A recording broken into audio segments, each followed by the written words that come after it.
Ese día, el capo más poderoso de Ciudad de México dejó olvidado, sin querer, un sobre con 200,000 pesos sobre una mesa de un pequeño restaurante de carretera, antes de irse manejando en medio de un aguacero.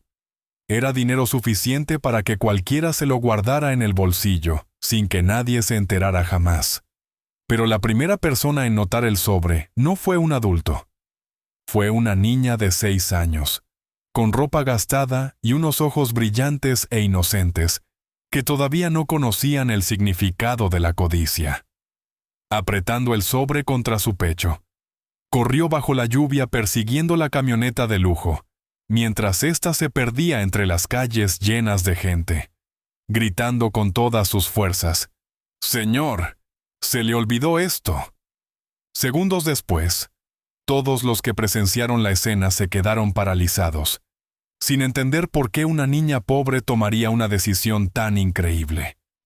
Quédense hasta el final de esta historia, porque ese simple acto de honestidad cambiaría para siempre la vida de la niña, la de su madre, que luchaba día a día, y la del temido jefe de la mafia. La puerta trasera de la camioneta negra se abrió antes de que el chofer pudiera bajar con el paraguas. Alessandro del Real salió él mismo bajo la lluvia. Tenía 38 años, un abrigo oscuro y un rostro que había aprendido, en las últimas 2 décadas, a no regalar nada de manera gratuita. Vio el sobre en las manos de la niña antes de ver su cara. Reconoció el peso, el sello, el color exacto de la faja que envolvía los billetes. 200,000 pesos.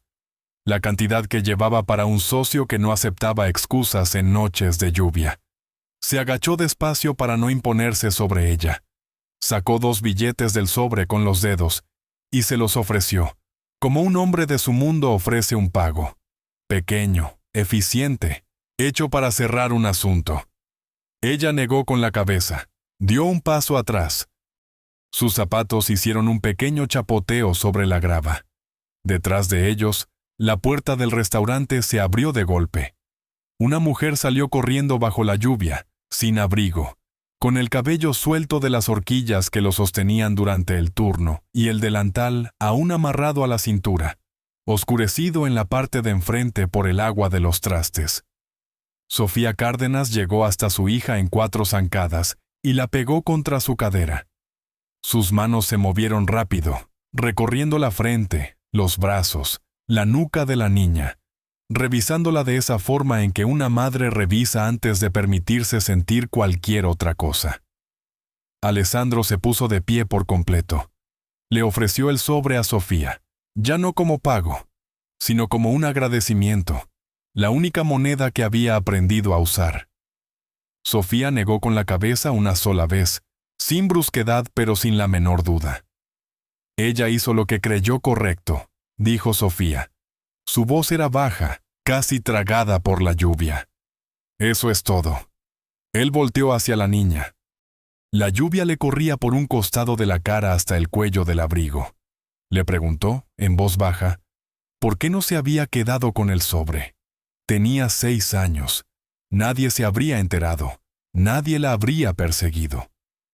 Ella lo miró hacia arriba. Tenía el cabello pegado a la frente. Sus ojos tenían esa claridad que el dinero jamás había podido comprar. Sonrió con la sonrisa pequeña y sin ensayar de una niña que repetía algo que había escuchado 100 veces en la mesa de la cocina. Algo que creía de la misma forma en que los niños creen la forma de su propio nombre. Mi mamá dice que el dinero que no es de uno no da felicidad, no importa cuánto sea. Alessandro no se movió. La lluvia seguía cayendo sobre sus hombros, sobre el toldo de la camioneta detrás de él, sobre el letrero de neón que parpadeaba en la puerta del restaurante. Había estado sentado frente a hombres que ponían armas sobre la mesa entre platos de comida. Había escuchado amenazas en 3 idiomas distintos. En 20 años, nadie lo había detenido con una sola frase. Una niña lo había hecho bajo la lluvia, en menos de 20 palabras. Asintió una sola vez hacia Sofía, despacio. No confiaba en su propia voz. Caminó de regreso a la camioneta, Lucas ya estaba en el asiento del conductor, las dos manos en el volante, la mirada al frente. Había estado ahí todo el tiempo. No había dicho nada. Sabía cuándo callar. Aquella noche resolvieron el asunto con el socio de la manera en que los hombres cansados resuelven esas cosas.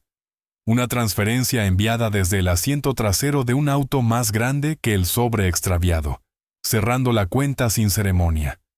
El dinero nunca había sido el problema. Para cuando llegaron al puente, la lluvia se había reducido casi a nada. Lucas miró por el retrovisor. «Jefe», dijo. 40 minutos y no lo había visto así de callado. Alessandro no respondió. Miró las luces mojadas de la ciudad deslizarse por la ventana y en su lugar vio una manita sosteniendo un sobre sellado bajo el amarillo de un letrero de neón. «Anótalo», dijo. Lucas alcanzó la pequeña libreta de piel en la consola. El nombre del restaurante, la dirección, todo. La reja de la propiedad se abrió antes de que la camioneta llegara. Siempre era así. Las cámaras hacían el trabajo. Ningún portero era necesario ahí. Lucas metió el auto por el camino largo y se detuvo bajo el pórtico techado. Faltaban 2 minutos para la medianoche. Las luces del pasillo se encendieron una por una al sentirlo a través del vidrio. Nadie esperaba en el vestíbulo. Hacía mucho que nadie lo hacía. Alessandro bajó del auto. Su abrigo pesaba más ahora, todavía húmedo en los hombros. Cruzó la entrada sin mirar los murales del techo que había mandado pintar 3 años atrás y que no había vuelto a ver desde entonces. Fue directo al despacho. La caja fuerte privada estaba empotrada en la pared, detrás de un pequeño óleo de una barca de pesca que su padre había amado. Giró la combinación. No necesitaba pensar en los números. Colocó el sobre adentro, la faja intacta, el sello sin romper, exactamente como una niña se lo había devuelto bajo la lluvia. Cerró la caja fuerte. Escuchó el seguro asentarse. Entonces se dio vuelta. En la pared de enfrente colgaba una fotografía en un marco negro. Vicente del Real, 1978. Tomada afuera de la panadería vieja de la calle Unión, el año antes de que la familia se convirtiera en la familia. Su padre tenía 41 años en esa fotografía, 2 más de los que Alessandro tenía ahora. Se quedó parado frente a ella largo rato. «Vivimos fuera de la ley», le había dicho su padre alguna vez en la oficina arriba de la panadería, cuando Alessandro tenía 12 años. Pero no vivimos fuera de la conciencia. Nadie que lleve este apellido le quita nada a la gente honesta. Ni un peso, ni una torta, ni la dignidad. Nadie. Nunca. Lo había dicho de la misma forma en que otro hombre habría rezado el rosario. Alessandro no se movió durante varios minutos.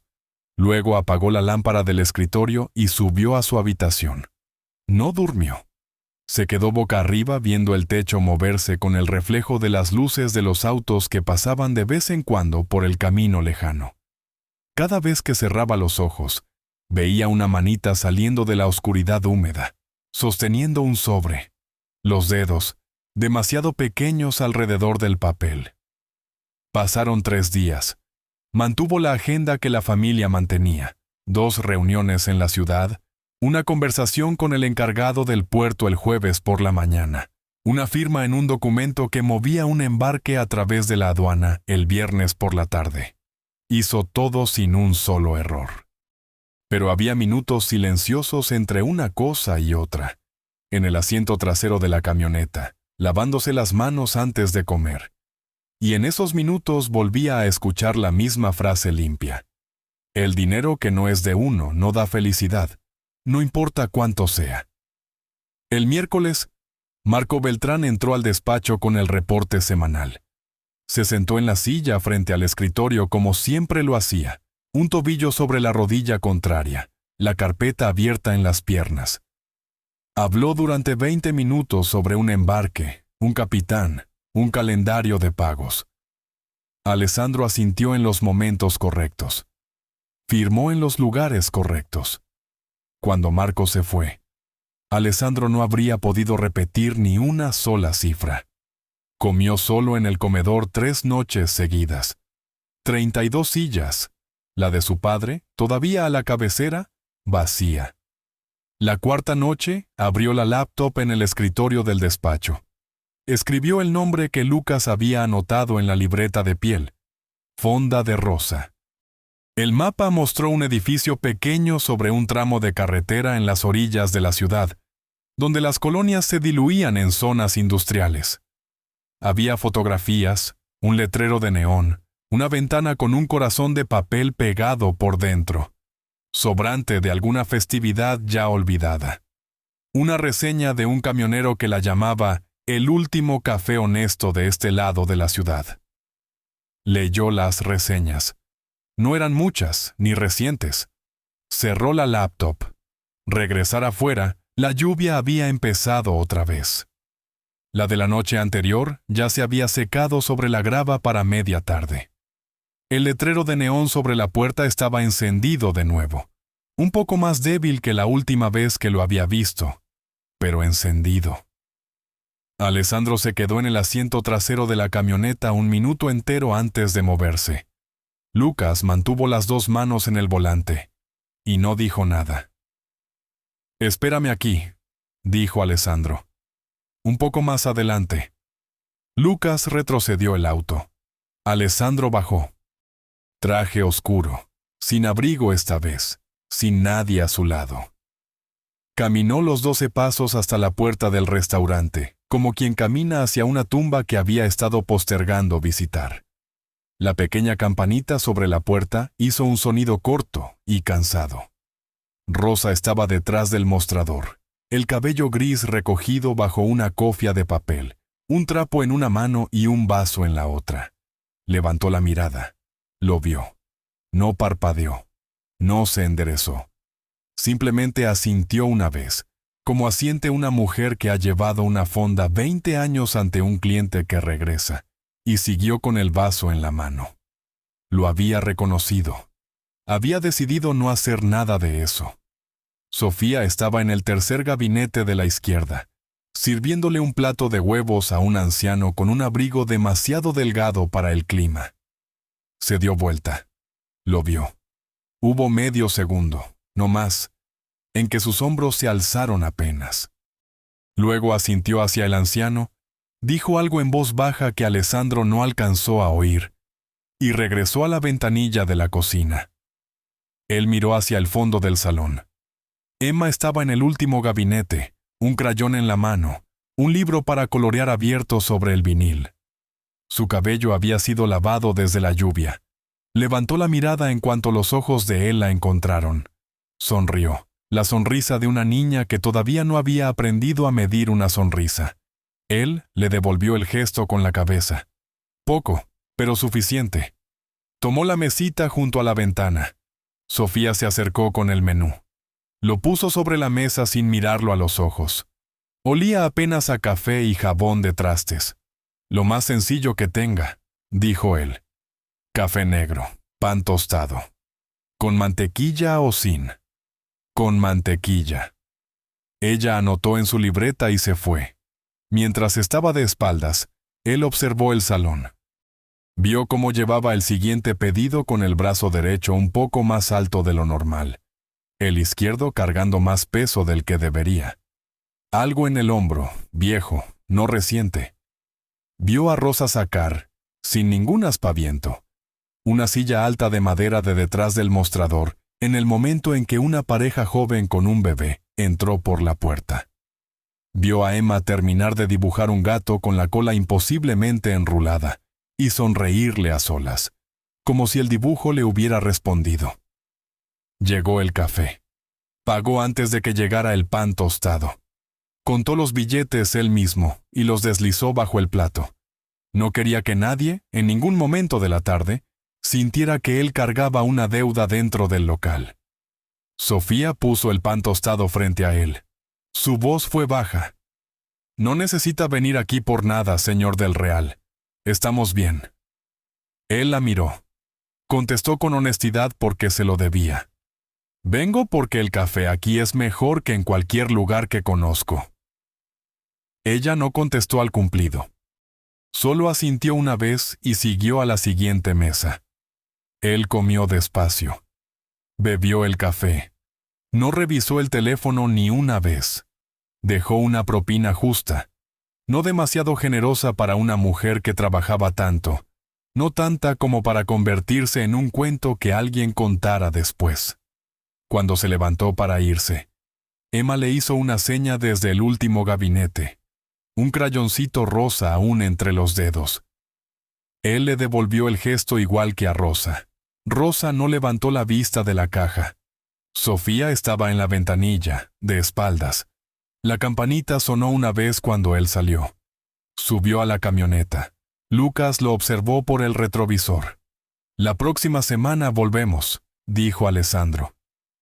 El regular volvió el martes siguiente, y el viernes después de ese, y el martes siguiente a ese. Se convirtió en cliente habitual a la manera lenta en que un hombre se vuelve habitual cuando no quiere convertirlo en un proyecto. Tomaba siempre la misma mesa junto a la ventana. Pedía café negro y a veces pan tostado. Nunca se quedaba más de 45 minutos.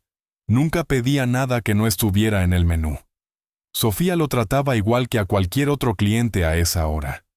Le servía el café antes de que lo pidiera porque hacía lo mismo con todos. No se detenía. No le agradecía por venir.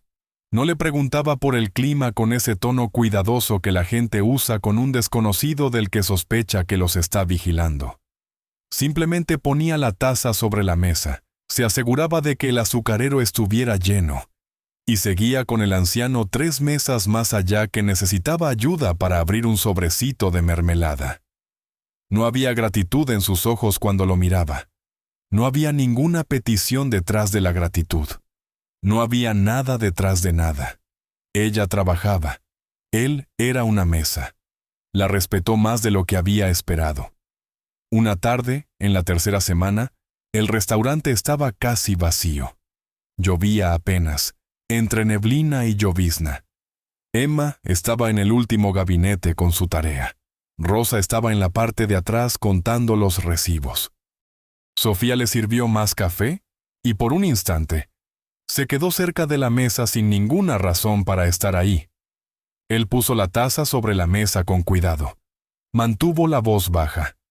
Si necesitara algo, una reparación del auto, alguna cuenta que le gustaría ver resuelta, yo podría. Gracias, señor del Real. Ella no lo dejó terminar. No levantó la voz. Solo lo cortó como corta el pan una mujer sin crueldad, porque así tenía que hacerse. Tengo trabajo. Tengo a mi mamá, tengo a mi hija. Tengo suficiente. Él la miró. Ella le sostuvo la mirada. No había enojo en su cara. Tampoco había orgullo. Solo había una mujer que en algún momento de su vida había trazado una línea dentro de sí misma y la había mantenido ahí. Él asintió. Bebió su café. No insistió.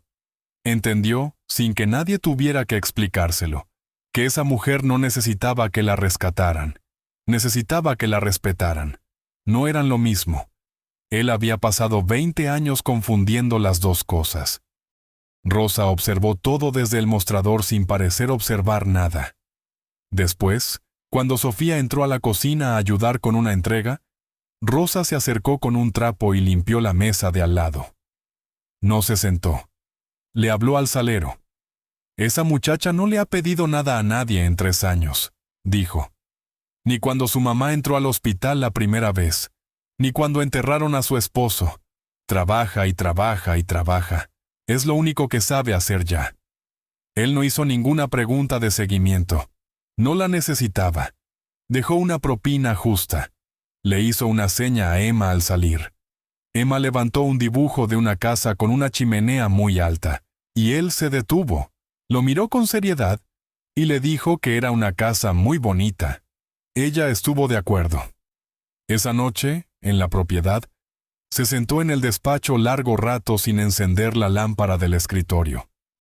Pensó en 20 años, en cada relación que había tenido, en cada hombre que se había sentado frente a él en una mesa, y en cada mujer que había llegado a una puerta con un vestido que no había pagado ella misma.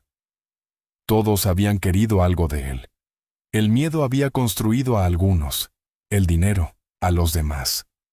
En 20 años nunca se había sentado frente a alguien que no quisiera nada de él. Sofía era la primera. Pensó también en su rechazo. No era orgullo. El orgullo es ruidoso.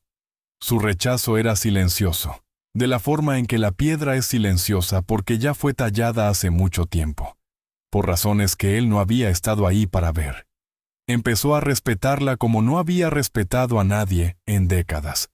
Y con ese respeto llegó una pregunta que no podía resolver desde afuera, ni con el trapo de Rosa sobre la mesa, ni con una carpeta que Lucas le llevara en una junta matutina.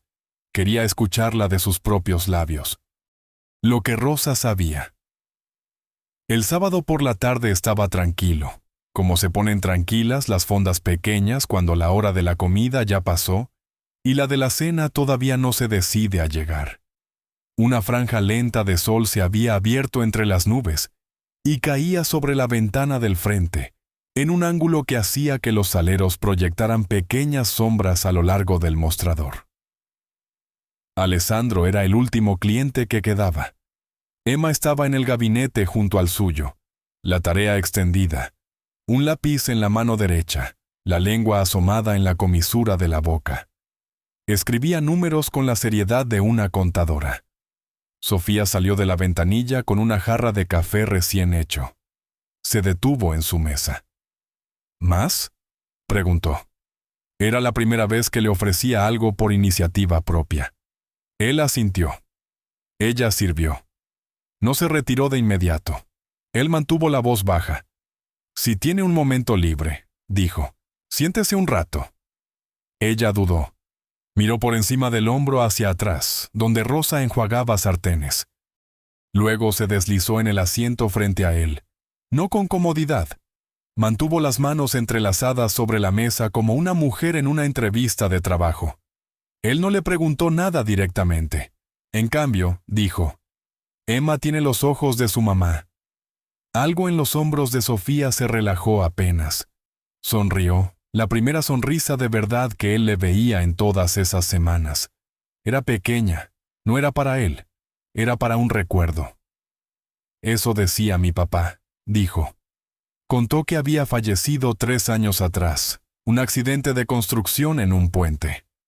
Emma no recordaba mucho de él. Recordaba sus manos, decía, no su cara, solo sus manos. Habló despacio después de eso. No había llanto detrás de sus palabras, ni súplica de nada, solo hechos, puestos uno por uno como una mujer pone los cubiertos en la mesa. Su madre, Eleonor, padecía insuficiencia renal en etapa avanzada. 3 sesiones de diálisis por semana, en una clínica pública al otro lado de la ciudad a la que llegaba después de 2 camiones. Sofía había estado en el 2º año de la carrera de enfermería en la universidad pública, cuando resultó que la herencia de su papá era más deuda que patrimonio. Dejó la carrera ese invierno. Nunca regresó, aunque tampoco había cerrado del todo esa puerta. Los libros seguían en una caja debajo de su cama. Cada mes pagaba la renta del departamentito del 3er piso con las propinas. Pagaba la deuda médica con las propinas. Mantenía la luz encendida con las propinas. Las cuentas nunca cuadraban del todo, pero tampoco se rompían del todo. Alessandro no interrumpió, no asintió en los momentos equivocados. Escuchó. Cuando ella terminó, esperó un momento. Luego preguntó, con suavidad, ¿ha pensado en pedir algún apoyo o programa de asistencia? Sofía negó con la cabeza, no con brusquedad, pero con la firmeza suficiente para que él entendiera que esa respuesta se había decidido hacía mucho tiempo. Podría, pero quiero que Emma crezca viendo a su madre sostenerse sola. Lo que gano no es mucho, pero es mío. No viene con ninguna obligación hacia nadie. Él la miró. Entendió por primera vez que la frase que una niña de 6 años había dicho bajo la lluvia no había salido de la nada. se había transmitido. Una madre la había repetido 100 veces sobre una mesa de cocina. Y un sábado por la tarde, en una fonda, él estaba escuchando dónde había empezado todo. Asintió despacio. No contestó con el tipo de cumplido que los hombres usan cuando no saben qué más decir. Solo preguntó, en voz baja, ¿dónde atienden a su mamá? Sofía lo miró con la misma atención cuidadosa que Emma había usado bajo la lluvia. Luego contestó, en un hospital público. Hay lista de espera para consulta con nefrología. Es larga, pero vamos saliendo adelante. Él no insistió. Solo hizo una pequeña nota en ese lugar de su memoria reservado para las cosas que importan. Estaba por sacar la cartera para pagar cuando escuchó pasos pequeños y rápidos. Emma había rodeado el final del gabinete. Sus dos manitas iban ahuecadas frente a ella, cargando algo con el cuidado de una niña que ya lo había decidido durante toda su tarea. Emma puso el platito sobre su mesa con ambas manos, como carga una niña algo que no quiere derramar. Una rebanada de pay de manzana, la esquina de la masa intacta, un solo tenedor cruzado sobre el borde del plato. Este es el mejor pedazo, dijo con voz muy seria. Se lo guardé. Alessandro miró el plato, luego a ella, luego otra vez el plato. Tenía 38 años. Le habían dado muchas cosas en la vida. Nunca, que recordara, le habían dado un pedazo que alguien hubiera apartado pensando en él desde temprano en el día. Le dio las gracias de la misma forma en que agradecía a los socios al final de una negociación difícil, en voz baja, con toda sinceridad, mirándola a los ojos. Emma asintió de vuelta con la misma seriedad. Luego regresó a su gabinete y a su tarea. 78S fue el comienzo. Durante los 2 meses que siguieron, Emma hizo de él un ritual pequeño y silencioso. Cada vez que llegaba, ella le llevaba algo de la cocina a su mesa.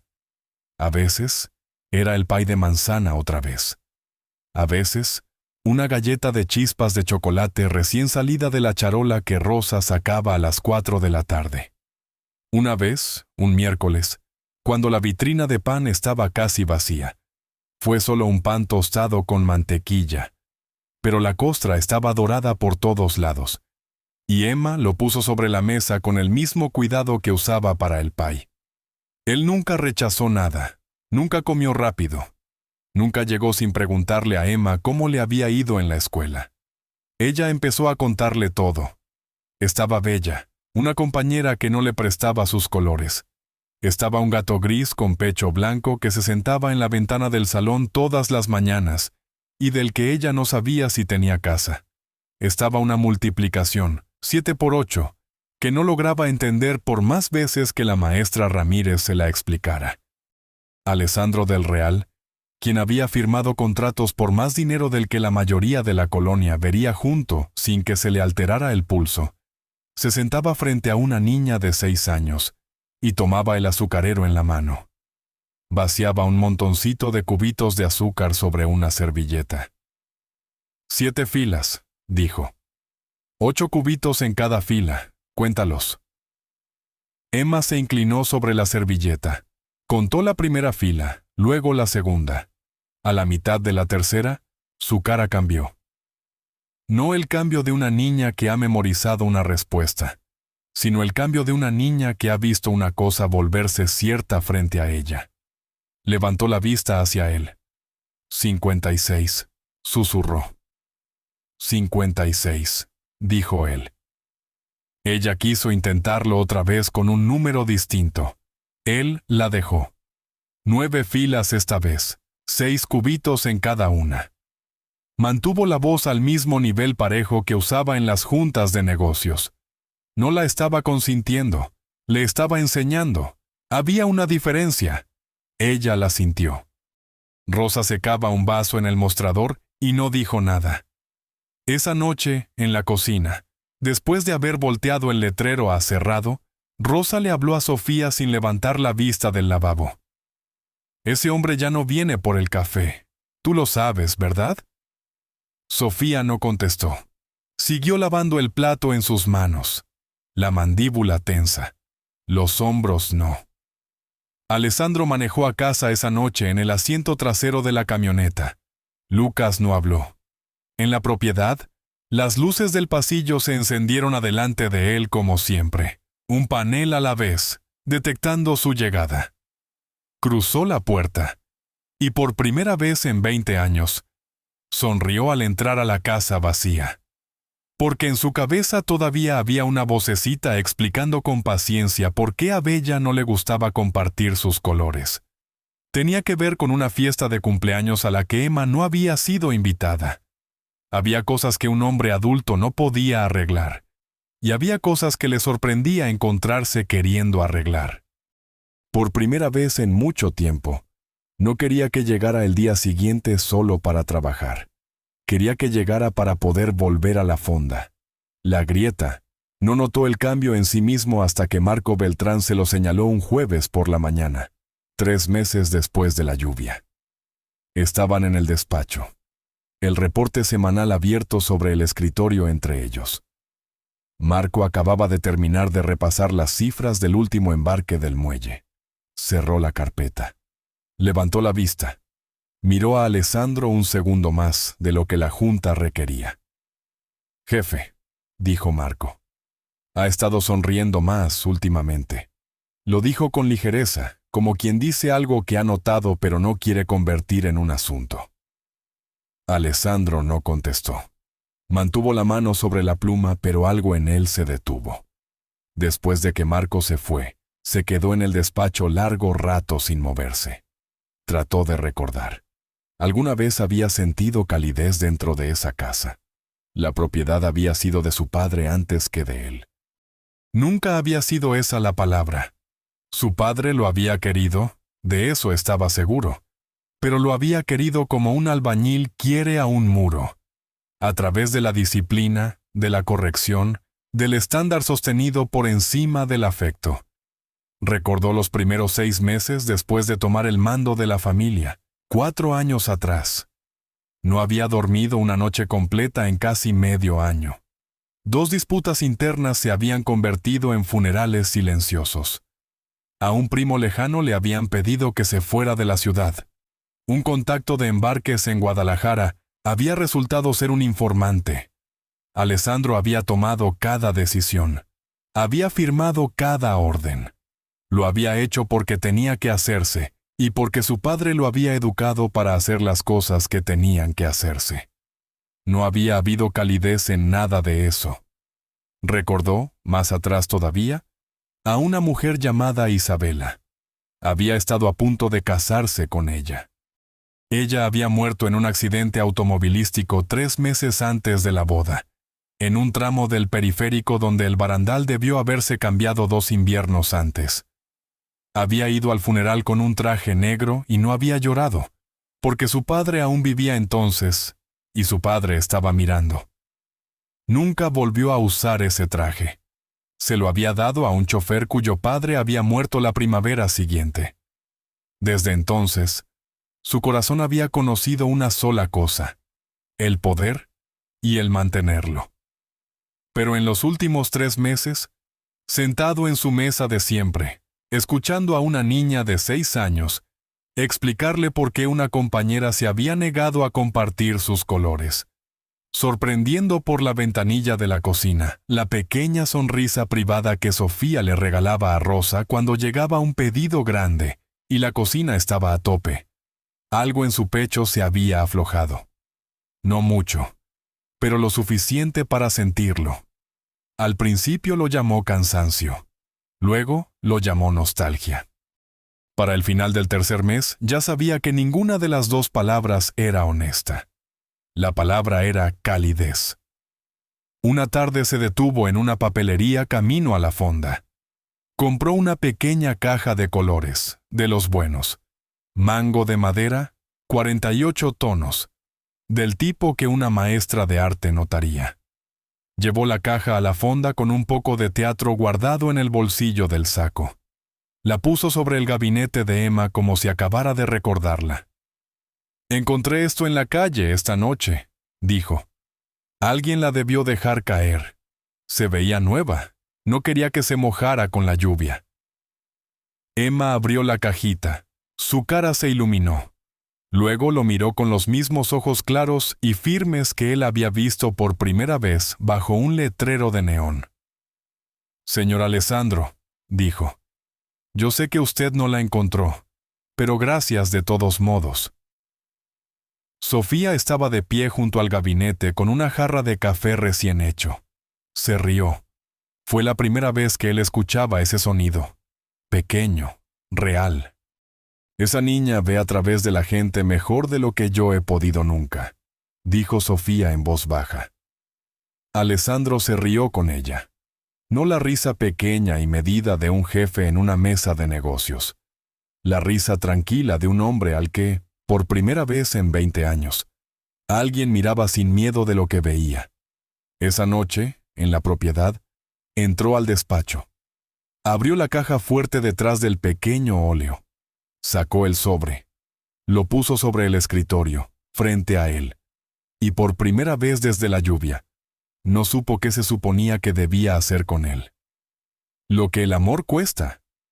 El sobre seguía sobre el escritorio a la mañana siguiente. No lo había movido. No lo había vuelto a guardar en la caja fuerte. Se había quedado sentado con él largo rato. Y luego había apagado la luz y había subido de todos modos. Y ahora el sol de la mañana, entrando por la ventana del despacho, caía sobre la faja en una franja delgada y dorada. La miró mientras tomaba su café.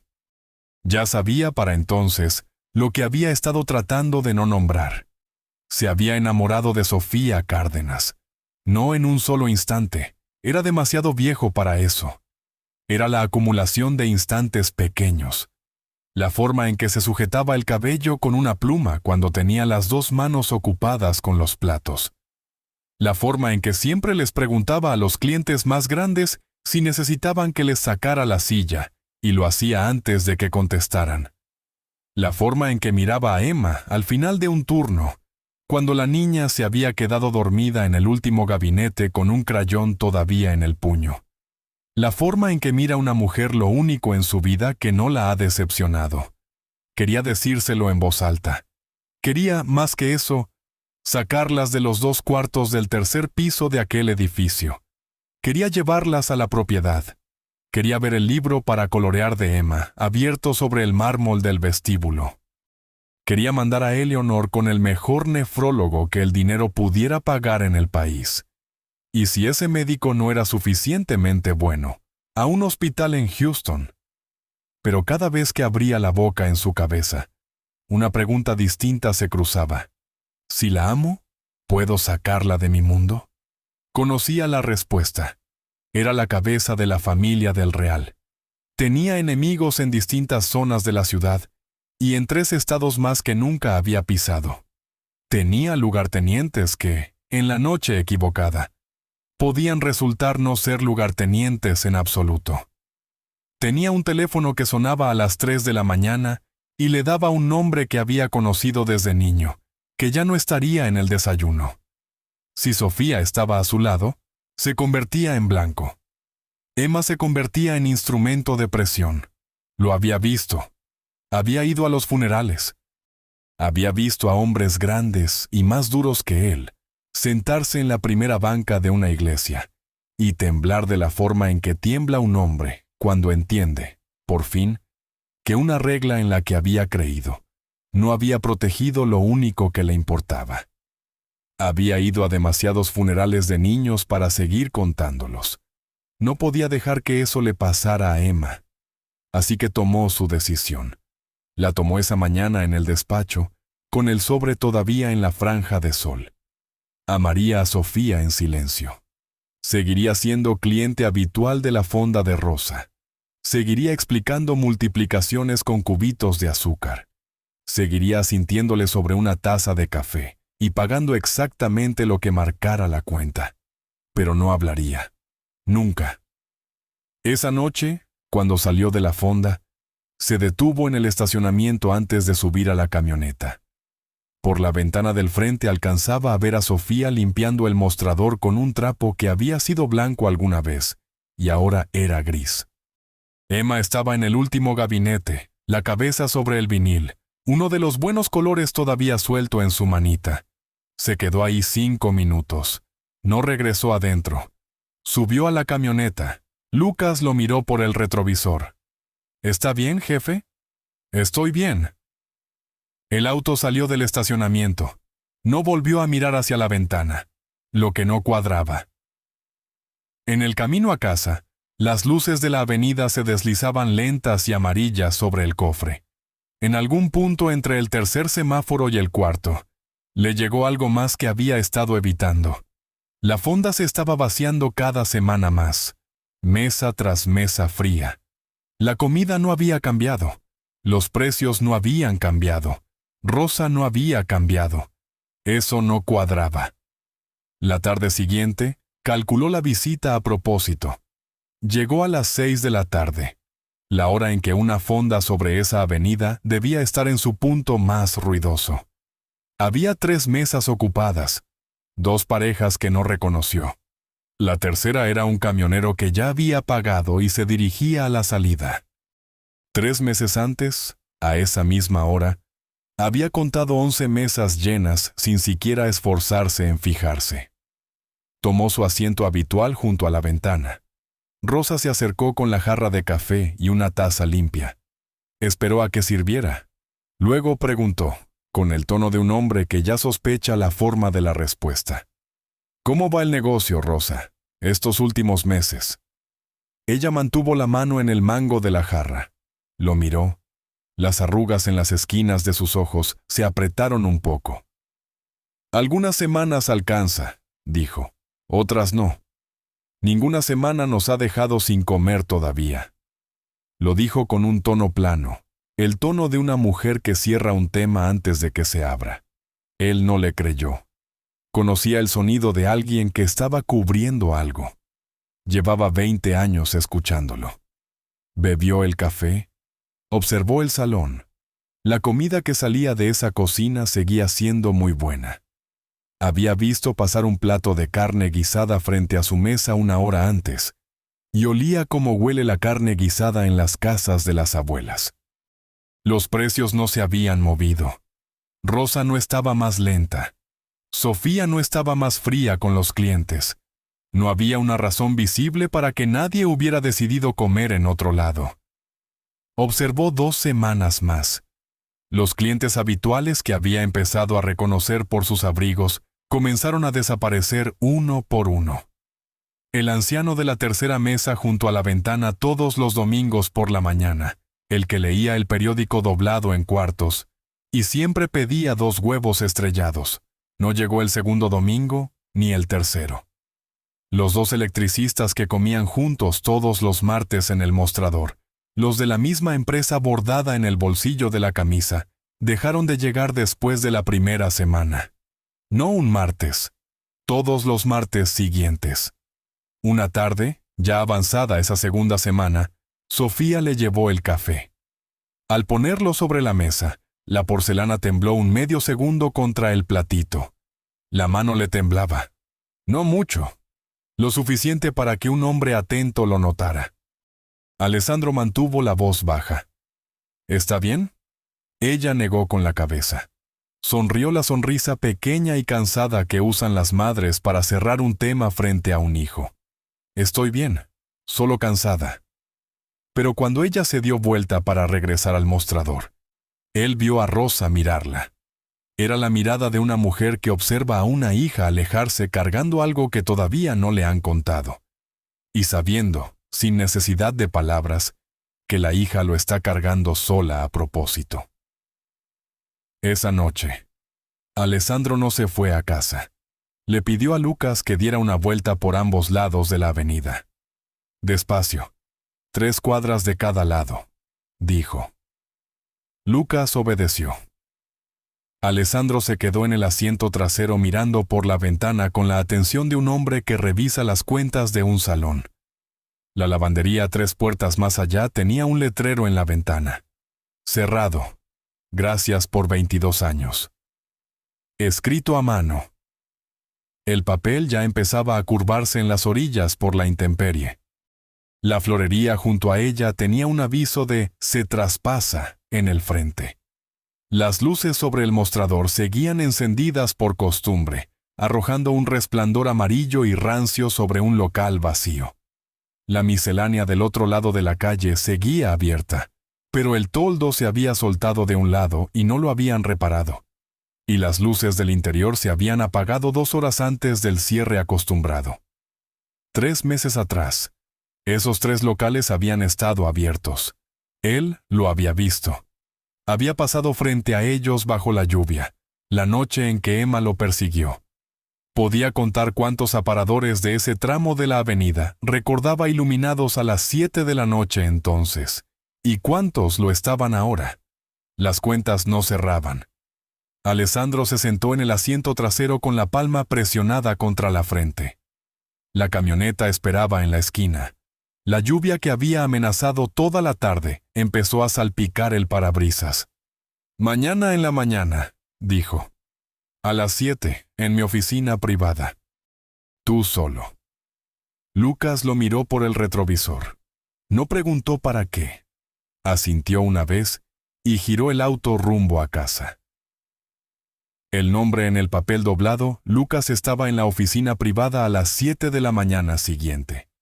Entró por la puerta lateral. Traía un abrigo sencillo y todavía no cargaba ninguna carpeta. No había nada que cargar todavía. Alessandro ya estaba en el escritorio, la lámpara encendida. Una sola taza de café negro enfriándose junto a un cuaderno amarillo. No perdió tiempo. El barrio alrededor de la fonda de Rosa. Cada negocio pequeño sobre ese tramo. ¿Quién los está presionando? Quiero pruebas, grabaciones, nombres, montos. Nadie más en la organización toca esto. Ni un mensajero, ni un contador, ni un chofer. Tú solo. Lucas no preguntó por qué. No preguntó qué sospechaba el jefe. Simplemente asintió. ¿Cuánto tiempo? El que haga falta, ni uno más. Lucas salió por la misma puerta lateral. Durante 3 semanas, Lucas desapareció en los barrios del oriente de la ciudad. Rentó un local pequeño en una calle lateral cerca de la avenida. Puso un letrero pintado a mano que decía, «Panadería L. Colombo». Se echó harina en los zapatos. Puso una charola de bolillos en la ventana todos los días a las 6 de la mañana. Luego caminó el tramo. Fue a cada negocio que seguía abierto en esa avenida, y a todos dentro de 4 cuadras, presentándose como el nuevo del barrio. Preguntó, con humildad, ¿qué necesitaba saber un pequeño comerciante nuevo?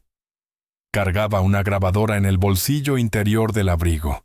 Nunca tomó notas frente a nadie. Nunca preguntó 2 veces. Las respuestas llegaron con la misma forma en cada negocio. 100,000 pesos al mes. A una banda que hablaba con acento del norte, entregados en efectivo el primer miércoles, en la mano de un hombre con chamarra de piel.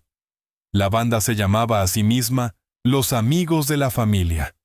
La familia, cuando presionaban a los dueños, resultaba ser la familia del Real.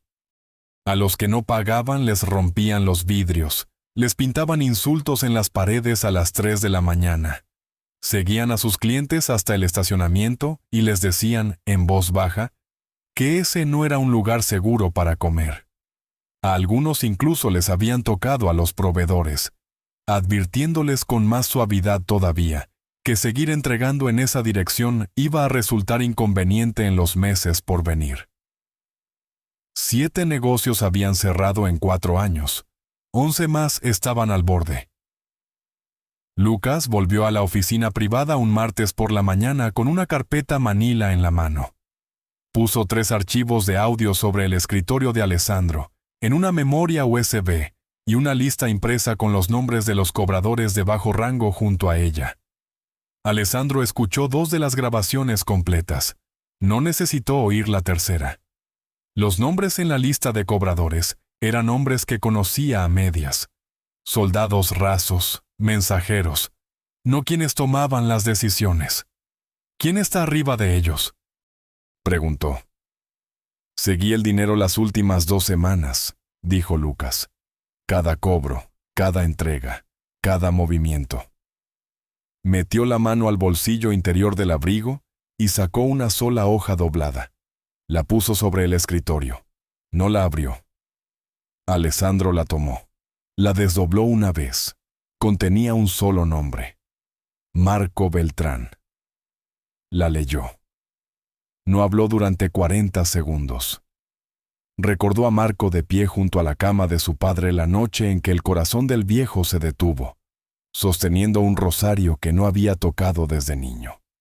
Recordó a Marco lanzándose delante de él en un estacionamiento 3 años atrás, recibiendo un balazo en el muslo que había sido para el pecho de Alessandro. Recordó a Marco en 100 comidas familiares, riendo con la boca llena, contándole a los primos mayores historias del estilo que le gustaban a Emma. Recordó haberle entregado a Marco las llaves de medio barrio 4 años atrás. Había confiado en él, como no había confiado en nadie desde su padre. 10 años, pensó. Le di las llaves a un hombre al que llamé hermano, y las usó para entrar a las cocinas de gente decente. No levantó la voz, no golpeó el escritorio, no movió los hombros. Dobló el papel de nuevo por el mismo pliegue. Abrió el cajón superior. Puso el papel adentro.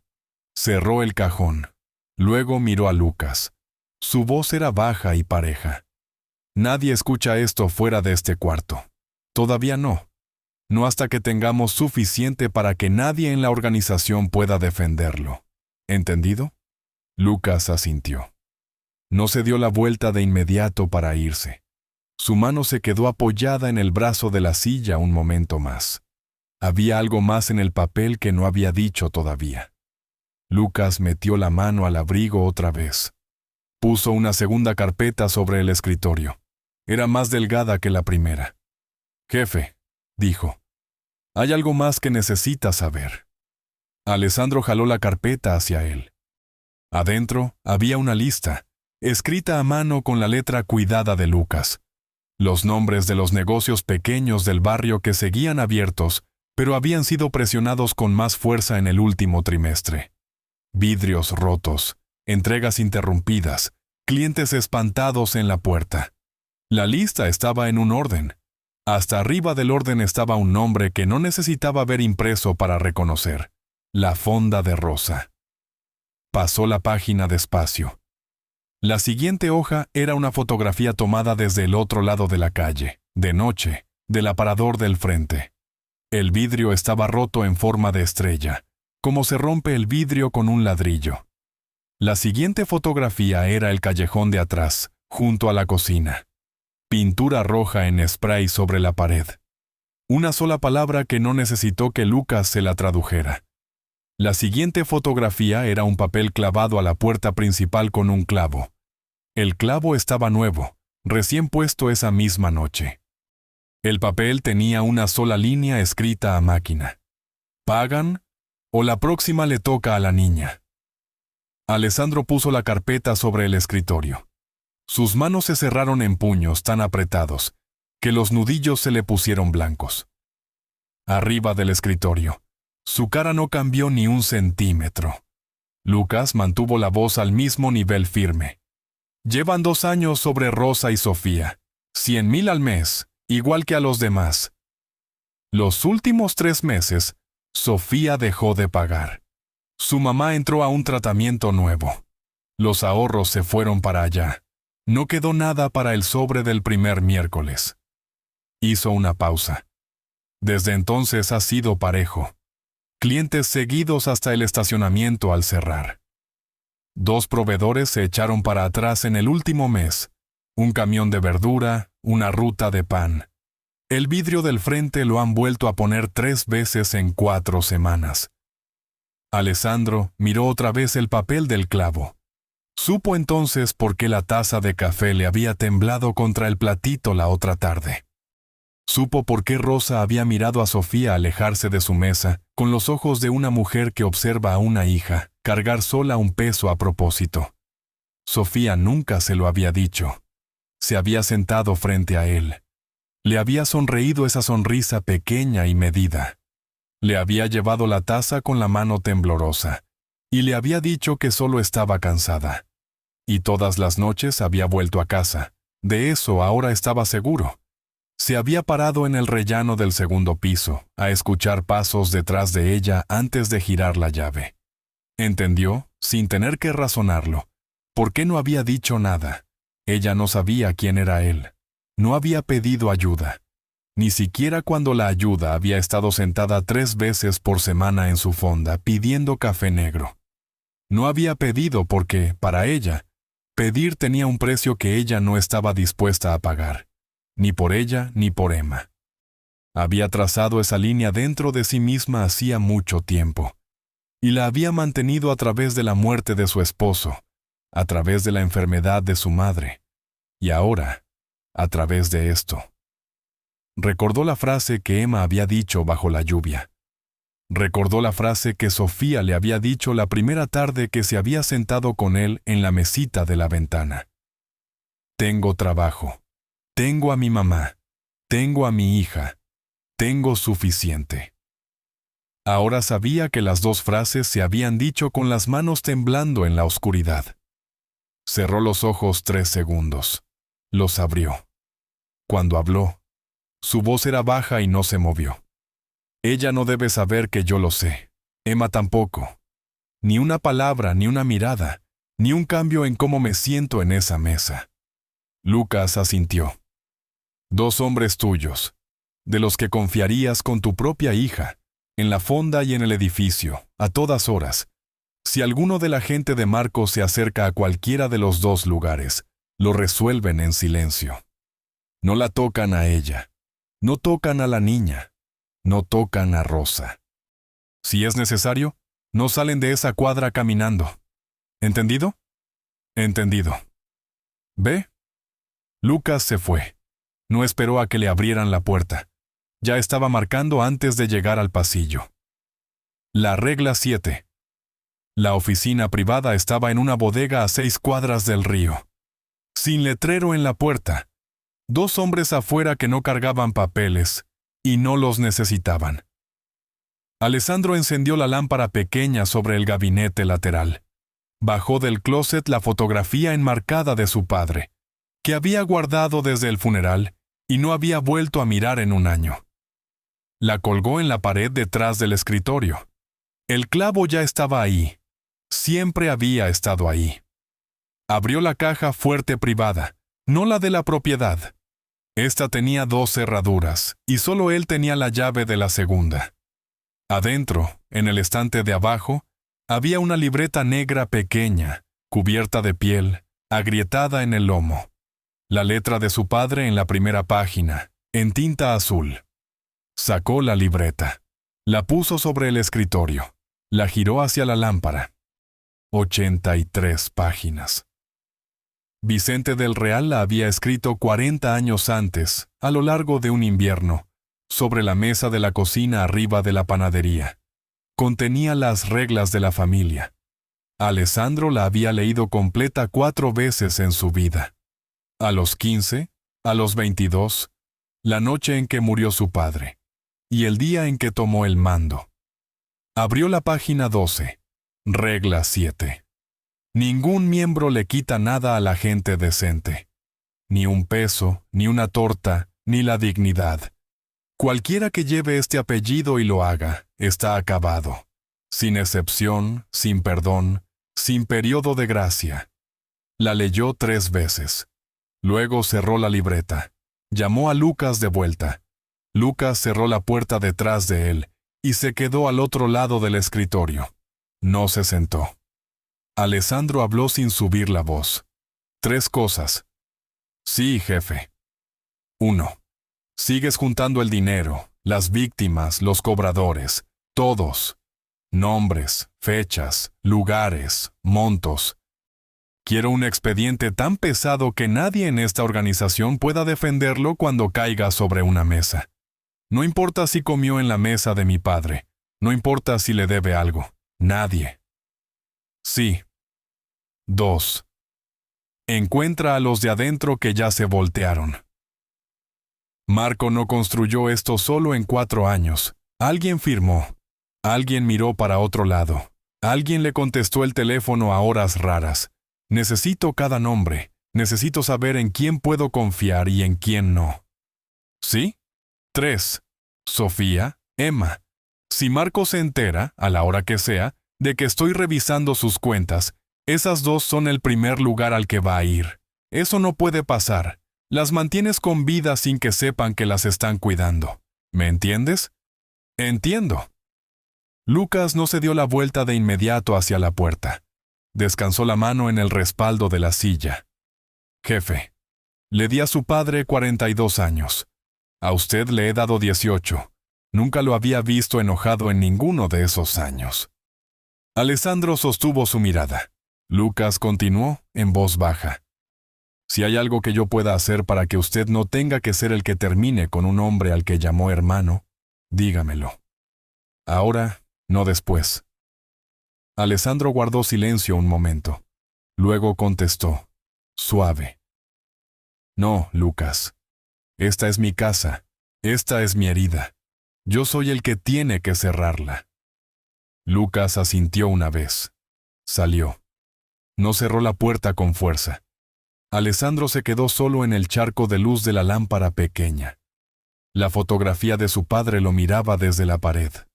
41 años en una imagen en blanco y negro. Una mano en el marco de la puerta de la panadería vieja. Pensó en Sofía. Pensó en Emma. Pensó en la frase que Emma había dicho bajo la lluvia. Pensó en lo simple que había sido. En lo pequeña que era la base sobre la que se podía construir una vida. Y en lo completamente que él había fallado en construir la suya sobre eso. Si lo hubiera hecho, pensó, no habría un Marco Beltrán en su casa. No habría 7 aparadores vacíos sobre la avenida.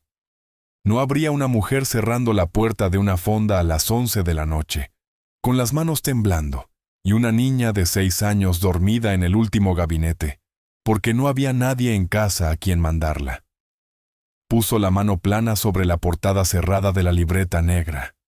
Apagó la lámpara. La guerra había comenzado. Nadie afuera de esa oficina lo sabía. Ni los hombres en el pasillo, ni los consejeros en la propiedad, ni los barrios de la ciudad, ni Marco. 4.300.000.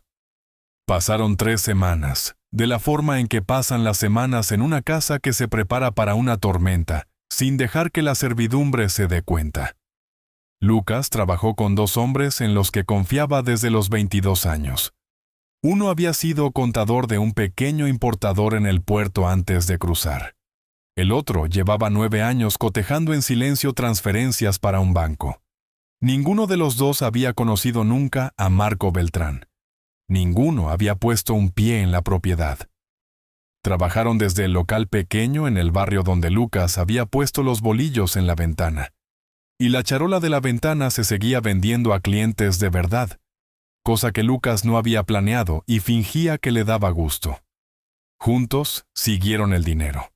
La forma fue apareciendo, hilo por hilo. Marco había construido una sombra dentro de la familia. 4 empresas fantasma registradas en distintas plazas, presentadas por 3 abogados diferentes, ninguno de los cuales sabía de los otros. Una sola cuenta en el extranjero que recibía el flujo cada trimestre a través de un banco en el Caribe. Para el final de la segunda semana tenían un cálculo aproximado. 4.300.000 pesos entrando y saliendo a lo largo de 4 años. Pero lo que más golpeó a Alessandro no fue la cifra. Fue la segunda hoja que Lucas le llevó al final de esa tercera semana. 13 nombres escritos con la letra cuidada de Lucas. Hombres dentro de la familia del Real, que en silencio se habían pasado al otro lado. 3 de ellos habían comido en la mesa de su padre. Uno de ellos lo había cargado el día de su bautizo. Alessandro recordó el olor del cigarro de ese hombre y la aspereza de la lana de su saco contra la mejilla. Leyó la lista. No habló durante 1 minuto entero. Luego dobló la hoja por la mitad. Abrió el cajón superior del escritorio. Puso el papel encima del papel doblado de 3 semanas atrás, el que llevaba otro nombre y la misma letra. Cerró el cajón. Tuvo que mantener la cara quieta. Durante 3 semanas se sentó en las juntas de los jueves con Marco, como siempre lo había hecho. Bebió el café que Marco le servía. Sonrió en el momento correcto cuando Marco entregaba un reporte que ahora sabía a medias fabricado. Firmó páginas que ahora sabía que Marco había preparado para esconder el flujo de dinero hacia el Caribe. Asintió con el mismo gesto pequeño que había usado con Marco durante 10 años. Por las noches, después de que Marco se iba, Alessandro se quedaba solo en el despacho. Marcaba una pequeña señal junto al siguiente nombre en el plan que estaba construyendo. Trabajaba como trabaja un albañil que repara algo que solo él puede ver agrietado. Siguió yendo a la fonda de Rosa, pero ahora, por insistencia de Lucas, 2 de los hombres de Lucas se sentaban siempre en el gabinete más cercano al suyo, vestidos como 2 hombres recién salidos de turno. Pedían platos abundantes, dejaban propina justa, vigilaban la puerta. Sofía no lo sabía, Rosa no lo sabía, Emma no lo sabía. Una tarde, Sofía le llevó el café y se quedó de pie junto a la mesa un momento más de lo normal. Habló muy despacio. Señor del Real, la fonda ha estado lenta, usted lo ha visto. Pero algo más ha pasado estas últimas 3 semanas. Nadie ha venido a hacernos daño. 3 semanas. Ni un vidrio roto, ni un proveedor asustado, ni una voz en el estacionamiento al cerrar. Alessandro mantuvo la mirada firme. Puede que hayan encontrado un blanco distinto. Sofía no contestó de inmediato. Asintió despacio. No insistió, pero sus ojos tenían una pregunta que, por respeto, decidió no hacer. Se dio vuelta. Regresó al mostrador. Alessandro la vio alejarse. Ella era demasiado inteligente para no haber entendido alguna parte de todo eso. Era demasiado orgullosa para reprochárselo con palabras. Algún día haría la pregunta. Él sabía, a su manera, que se lo debía. Una respuesta honesta el día que llegara. Pensó en la camioneta de regreso a casa, que cuando la evidencia estuviera completa, cuando Marco estuviera en un cuarto cerrado, cuando la red en la sombra se hubiera desmontado, cuando el último de los 13 hubiera sido llamado a una mesa y le hubieran dicho por cuál puerta salir, él iría a la fonda. Se sentaría en el último gabinete, no en el de la ventana, y finalmente le diría a Sofía Cárdenas quién era, qué había sido, y qué quería para lo que le quedara de vida. No sabía si tendría esa oportunidad. Porque esa misma tarde, en una casa de un fraccionamiento a las afueras de la ciudad, el teléfono de Marco Beltrán sonó una vez. Traición. Marco contestó al segundo timbrazo. Del otro lado estaba uno de los primos de Alessandro por el lado materno, el número 11 de la lista guardada en el cajón. El primo habló menos de 1 minuto. Marco puso el teléfono sobre la barra de mármol muy despacio, de la forma en que un hombre pone un vaso que ya sabe que está rajado. Lo habían descubierto. Se sirvió un dedo de whisky. Se lo tomó de un trago. Se sirvió otro. No se lo tomó. Tenía 2 opciones. Podía irse esa misma noche de la ciudad con lo que tuviera en su caja fuerte y no volver jamás. Perdería la red. Perdería los 4 años de trabajo. Perdería el nombre que había construido junto al de Del Real durante una década. O podía moverse primero. Miró el segundo vaso un largo momento. Luego lo empujó a un lado, sin tocarlo. Esa clase de pérdida no era una que estuviera dispuesto a aceptar. Se movería primero. Durmió 2 horas. A las 6 de la mañana estaba en un auto negro cruzando hacia el otro lado de la ciudad. Le dio al chofer la dirección sin anotarla. Nunca había estado en esa casa. Sabía dónde quedaba desde los 19 años. Victoria Duque lo recibió en el jardín cubierto.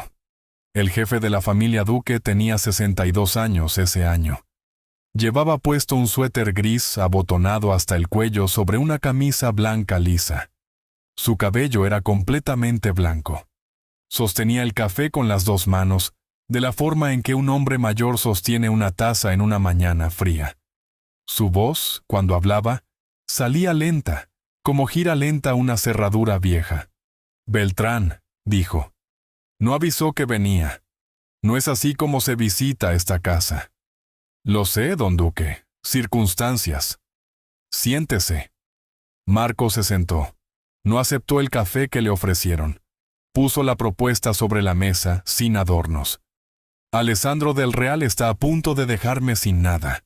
Si yo caigo, cae conmigo la red que construí en 4 años. Vengo a ofrecerle todo eso. 4 millones al año. Limpios, fuera de libros, entregados por canales que usted controle. Usted se queda con su zona. Yo me quedo con la mía. Todo lo que tengo pasa a su lado de la línea. A cambio, usted me ayuda a bajar a Alessandro de esa silla, antes de que él me baje de la mía». Duque se acarició la piel suelta bajo la barbilla con el dorso de 2 dedos. Era un gesto que Marco había visto hacer al padre del viejo en una fotografía de 1966. «Alessandro del Real tiene 72 hombres bajo su mando», dijo Duque. «Su padre construyó esa casa piedra por piedra. No es un lugar que se tumbe en una noche. 40 de los 72 ya son míos. Don Duque, Alessandro no lo sabe. Cree que todavía tiene 72. Tiene 32. Duque guardó silencio 3 minutos. Bebió su café despacio. No miró a Marco mientras pensaba. Miró un pájaro pequeño en el alféizar afuera de la ventana del jardín. Luego asintió una vez. «Lo haré, con una condición». «Dígala». «Alessandro no sale vivo de esto. Un rey caído no regresa a amenazar una corona nueva». «De acuerdo». Duque puso la taza sobre la mesa. Explicó el plan. Una sola noche, simultánea. Los 13 dentro de la casa de Del Real neutralizarían a los capitanes leales en sus casas. Los propios hombres de Duque avanzarían sobre la propiedad. Limpio, rápido, terminado antes del amanecer. Pero entonces Duque negó con la cabeza, despacio. «Alessandro va a pelear hasta el último aliento si lo acorralan. Lo he observado 4 años. No se dobla, no huye, no habla. Si lo ponen contra una pared, va a matar a 3 de mis hombres antes de que el cuarto lo derribe. Es un mal negocio. Necesita una debilidad.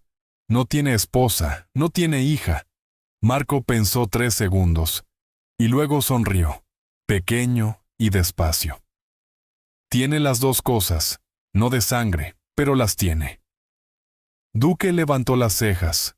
Marco le habló de la fonda en las orillas de la ciudad, de la mesera con la hija, de la niña de 6 años con esos ojos, del hombre que llevaba yendo 2 veces por semana desde hacía 6 meses, del café, de la multiplicación con los cubitos de azúcar, de la cajita de colores. «No tiene esposa», dijo Marco, «no tiene hija, pero ha cuidado a esas 2. Esa es la única debilidad que tiene». Duque lo consideró. Luego asintió otra vez.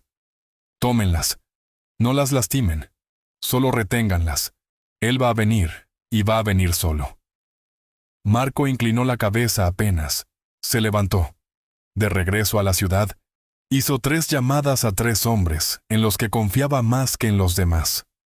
Dio la orden para la noche siguiente. A esa misma hora, en la propiedad al norte de la ciudad, Alessandro del Real leía el último de los reportes de Lucas. El nombre del primo, el número 11 de la lista, estaba escrito en la parte de arriba de la hoja, junto a un registro telefónico que mostraba una llamada hecha esa misma noche. La evidencia estaba completa. Había llegado un día tarde. La noche del secuestro, Sofía volteó el letrero de la fonda a cerrado a las 10 de la noche, 1 hora antes de lo habitual. Su madre había tenido fiebre baja toda la tarde y le había prometido a la vecina que la cuidaba que estaría en casa antes de las 11. Emma ya estaba dormida en el último gabinete, la mejilla contra el vinil, el puño cerrado alrededor de uno de los colores buenos. Sofía la levantó sin despertarla. La sacó por la puerta lateral y la sentó en el asiento trasero del auto de segunda mano. Le puso el abrigo sobre las piernas, cerró la fonda, revisó 2 veces el seguro del frente. Rosa ya estaba en su casa. Se había ido a las 7 porque la cadera se le había puesto rígida otra vez y no aguantaba 3 horas más de pie. Sofía manejó las 6 cuadras hasta el edificio despacio, ajustando el retrovisor 2 veces para poder ver a Emma dormida. La lluvia ya había pasado. Las calles estaban resbalosas y vacías. Se estacionó junto a la banqueta y dejó el motor prendido con la calefacción un momento. Emma estaba tibia. Emma estaba bien. Volvería por ella en 90 segundos. Lo suficiente para abrir la puerta del departamento, prender la lámpara del pasillo y verificar que su madre respirara con calma en el cuarto de enfrente. Subió las escaleras hasta el 3er piso. No usó el elevador. El elevador despertaba a Eleonor. Metió la llave en la cerradura. La puerta se abrió un poco antes de que su mano la empujara. Algo estaba mal. Lo sintió antes de nombrarlo. La luz de la sala estaba apagada. La luz de la cocina estaba encendida. Ella nunca dejaba encendida la luz de la cocina. Eleonor nunca se levantaba sola a esa hora. Antes de que pudiera dar un paso hacia atrás, 2 hombres salieron del pasillo. El primero la sujetó por encima antes de que ella pudiera voltearse. Su brazo le cerró el cuerpo. Su mano le tapó la boca. El segundo llevaba un trapo doblado en la mano. Lo levantó bajo su nariz sin apuro. «Emma», trató de decir. El trapo apretó más fuerte. Abajo, en la banqueta, Emma seguía dormida en el asiento trasero del auto. Un tercer hombre había rodeado la esquina del edificio en el momento en que Sofía entraba. Abrió la puerta trasera del auto. Levantó a Emma con el mismo cuidado que Sofía había usado. Cruzó la banqueta en 6 pasos y ya estaba en una camioneta negra en el callejón, para cuando las rodillas de Sofía se dieron en el rellano del 3er piso. En la sala del departamento, Eleonor estaba en el suelo junto al sillón. Su respiración iba lenta pero estable. En el brazo tenía una marquita roja arriba del codo, donde había entrado una aguja. No despertaría en varias horas. Sacaron a Sofía por la escalera de emergencia trasera. Sacaron a Emma por el callejón. La subieron a las 2 a la camioneta negra. Todo tomó 15 minutos. Nadie en el edificio lo escuchó. Nadie en la cuadra lo vio. A 3 cuadras de ahí, uno de los 2 hombres que Lucas había apostado frente al edificio había estado vigilando las ventanas del 3er piso desde las 7. Notó la luz de la cocina apagarse a las 10:22. Ese no era el patrón. Bajó del auto. Cruzó la calle. Encontró la puerta abierta. Encontró a Eleonor en el piso. No encontró a Sofía. No encontró a Emma. Puso 2 dedos en el cuello de Eleonor. Encontró pulso. Luego llamó a Lucas. Lucas llamó a Alessandro. Alessandro estaba en el despacho de la propiedad. Acababa de cerrar la última carpeta del día. Tenía la mano en la lámpara del escritorio. Escuchó. No habló durante 4 segundos. Luego dijo, muy despacio: «Lleven a Eleonor a la clínica de la familia. Que el doctor Falcón la atienda personalmente. Que no despierte sola». «Entendido. ¿Qué más?» Una nota en la mesa del comedor. Una sola línea. Léela. Bodega 7. Muelles. Solo. Medianoche. Alessandro cerró los ojos 2 segundos. Los abrió. Entró al vestidor junto al despacho. Abrió el armario alto del fondo. En el segundo estante, bajo un abrigo de lana que había sido de su padre, había un estuche pequeño con llave. Giró las 2 combinaciones. Levantó la tapa. Adentro estaba la pistola de su padre. No la había tocado desde el día en que tomó el mando. La sacó. Cargó el cargador, bala por bala. Sus manos estaban firmes. No tenía prisa. Tomó el teléfono. «Lucas, Cada hombre en el que todavía confiemos. Divídelos. La mitad se acerca a la bodega por la azotea del edificio de al lado. La otra mitad por el muelle, desde el lado del agua. Yo entro por la puerta principal. Nadie entra hasta que yo dé la señal. ¿Me oyes? Te oigo. Nadie se mueve antes de la señal. Si se mueven antes, matan a la niña. Entendido, jefe. Alessandro miró el reloj de la pared del despacho. 11. Tenía 60 minutos para llegar a una bodega en los muelles. 60 minutos para llegar a las dos únicas personas en su vida a las que nunca se había permitido decir que amaba.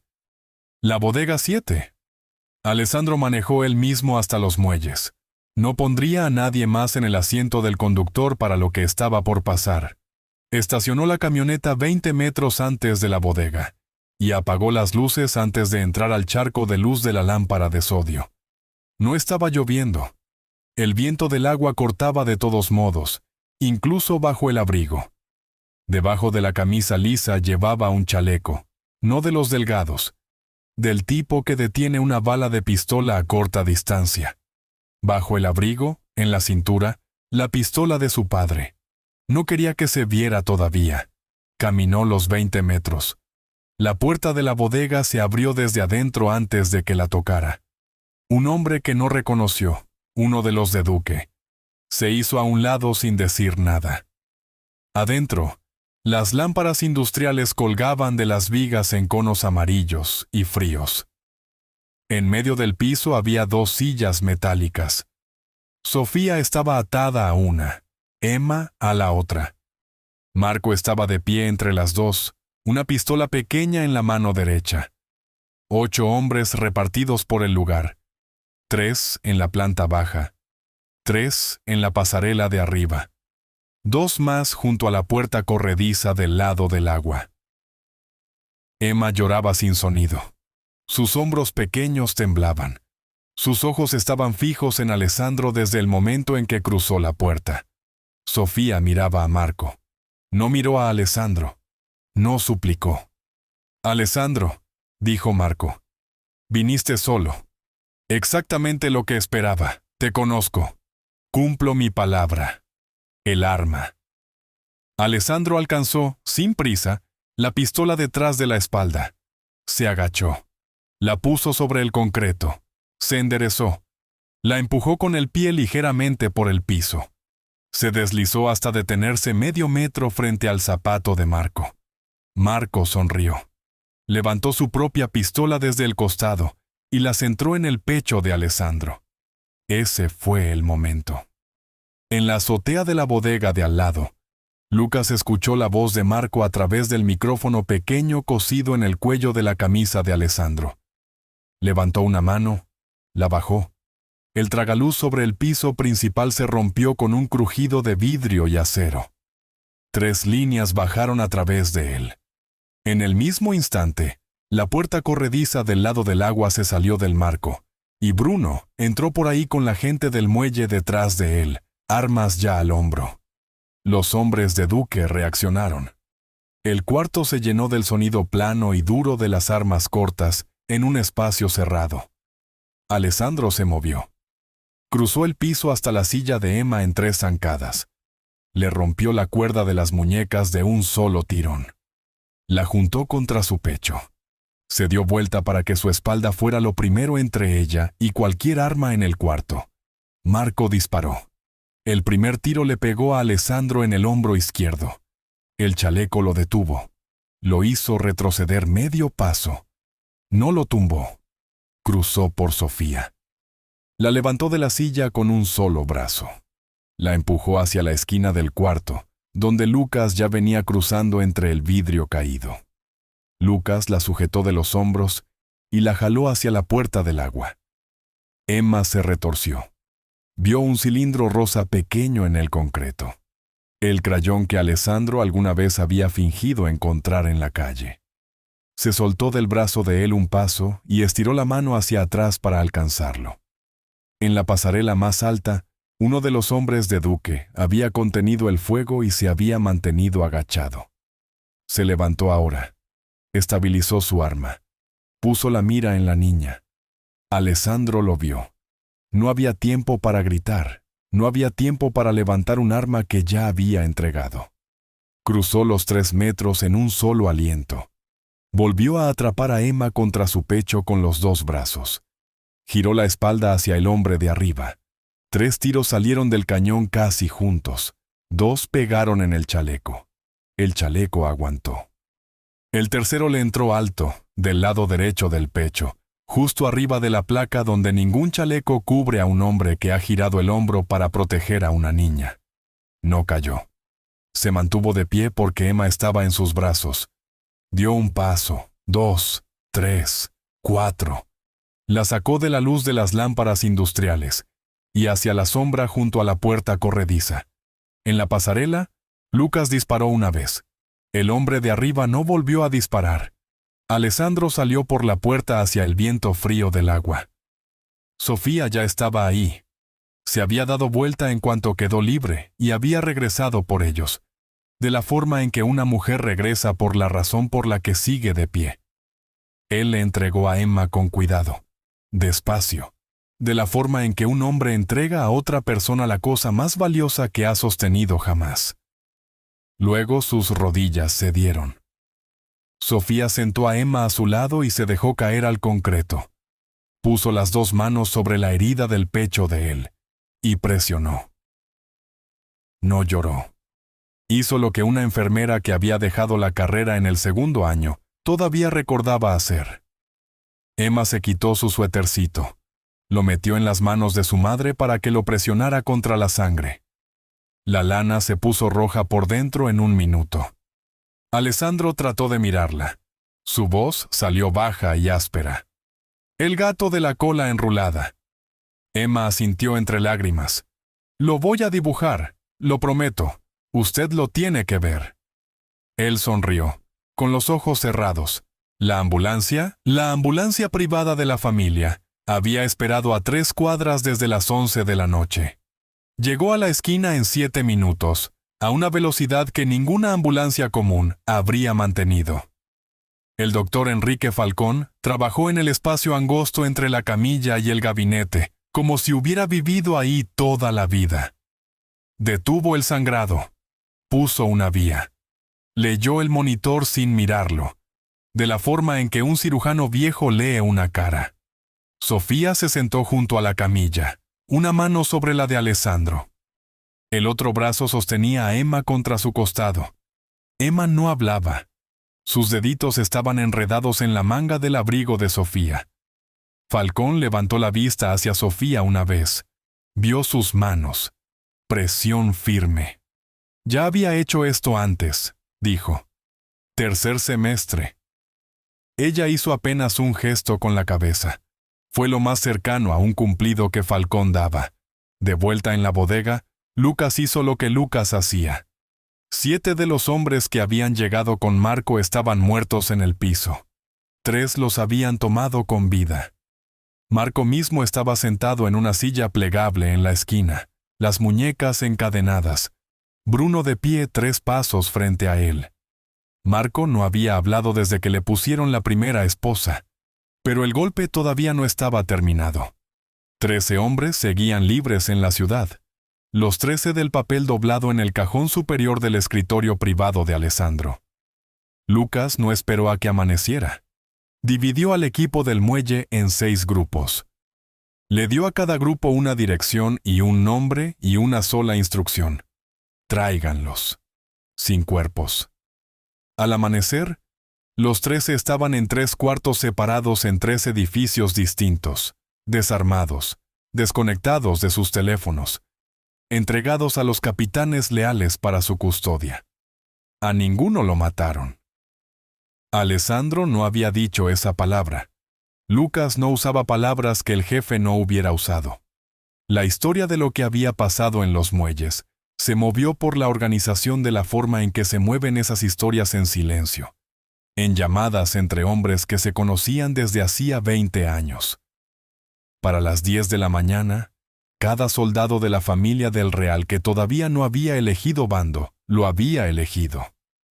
Se volvieron a jurar a Alessandro, Los 9 hombres que se habían pasado con Marco desde el principio entendieron que habían sido descubiertos. Se fueron de la ciudad ese mismo día, unos en carro, otros en camión. Nadie los persiguió. Eso sería para después. Victoria Duque no fue a los muelles. Esperó en su casa con su café y su ventana y su pajarito gris. Cuando le llegó la noticia a las 3 de la mañana de que Marco estaba en una silla con las manos encadenadas y que la red ya se venía abajo, entendió que había perdido la ventana. Llamó al hospital a donde habían llevado a Alessandro. No pidió hablar con el jefe. Pidió hablar con alguien que pudiera hablar por él. Lucas tomó el teléfono en el pasillo afuera del área de cirugía. «Don Duque». «Lucas, las líneas viejas. No se cruzan. Si las vuelve a cruzar, no habrá una segunda llamada». Hubo una pausa del otro lado. Luego una respuesta baja. «Entendido». La línea se cortó. Duque sabía lo que un pacto roto con un hombre como Marco Beltrán ya le había costado. No gastaría más. Marco mismo se quedó en el cuarto de seguridad toda la noche. No durmió. No habló. Vigilia. 2 mañanas después de los muelles, Alessandro salió a la superficie por primera vez. Su voz era muy débil. Sofía estaba en la silla junto a la cama. Lucas estaba de pie en la puerta. Alessandro miró a Lucas. Habló despacio, una idea a la vez. «Entrégalo a las autoridades. Todo él. Todo el expediente que armó Bruno. Extorsión, conspiración, el secuestro de una menor. 4 años aterrorizando los negocios de esa avenida». Lucas no se movió por un segundo. «Esa no es la manera de la familia, jefe». «Somos una familia, Lucas. No animales. Mi padre tenía líneas. Yo mantengo sus líneas. Que Marco se siente en una celda federal con hombres como Marco. Ese es el castigo que más le cuesta». Lucas asintió una vez. Marco Beltrán fue entregado a las autoridades esa misma tarde. El contador que llevaba 9 años cotejando transferencias en el banco entró a la oficina federal con un maletín que Bruno había preparado.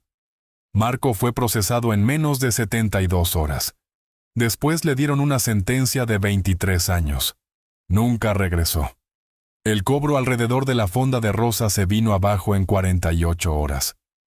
Los hombres que habían estado cobrando los sobres durante 4 años entendieron, sin necesidad de una llamada, que ningún sobre volvería a recogerse. Alessandro le dio a Bruno una instrucción más desde la cama.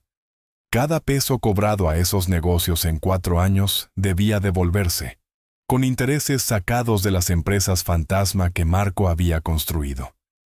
La cifra llegó a 4.300.000 pesos.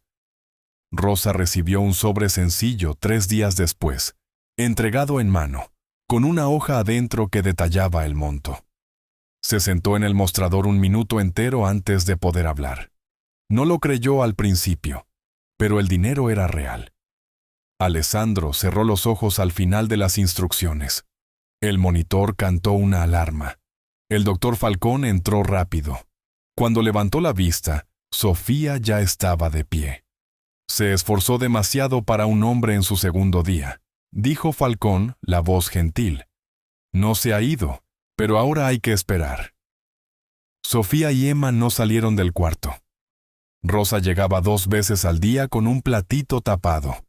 Cerró la fonda 3 días. Y en la tercera tarde le preguntó a Sofía, junto a la cama, si debía mantenerla cerrada. Sofía negó con la cabeza, sin levantar la vista de la mano de Alessandro. «Ábrela», dijo.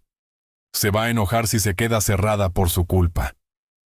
Rosa abrió la fonda la mañana siguiente. Colgó una tarjetita escrita a mano en la puerta del frente. «Volvemos al horario normal». No contestó a ninguno de los clientes que preguntaron dónde estaba Sofía. Solo asentía y les servía el café. Eleonor se había recuperado de la noche en el departamento. El doctor Falcón la había mantenido en la clínica 2 días en observación, y luego la había dado de alta en una silla de ruedas porque sus piernas seguían lentas.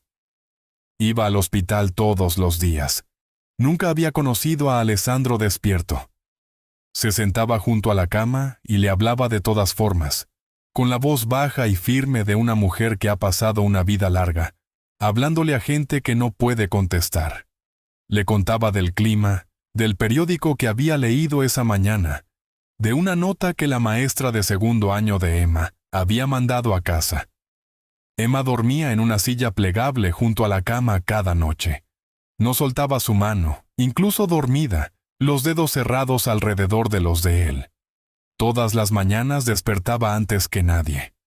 Tomaba la mano de él entre las dos suyas, y las juntaba de la forma en que se juntan las manos para rezar. Nadie le había enseñado a hacerlo.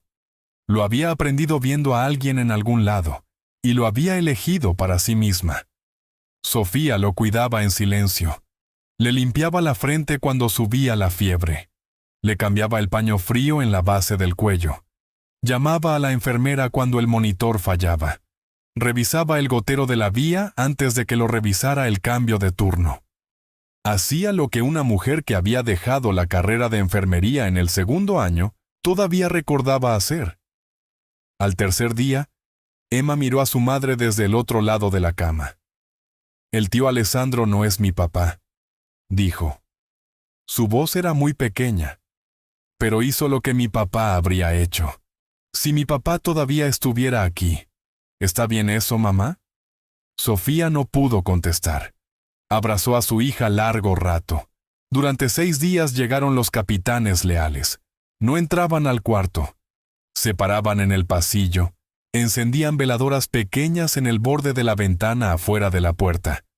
Para el tercer día, había 43 alineados por el corredor.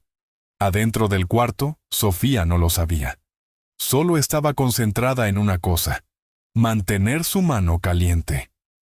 Al sexto día, en la hora antes del amanecer, Alessandro abrió los ojos. Lo primero que vio fue a Sofía.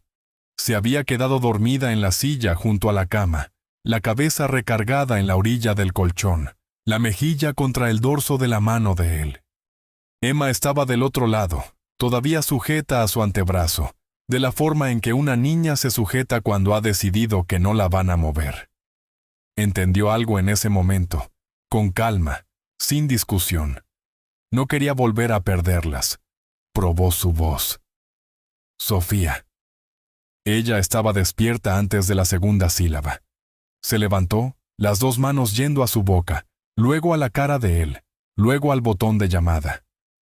Emma despertó un latido después. Lo miró.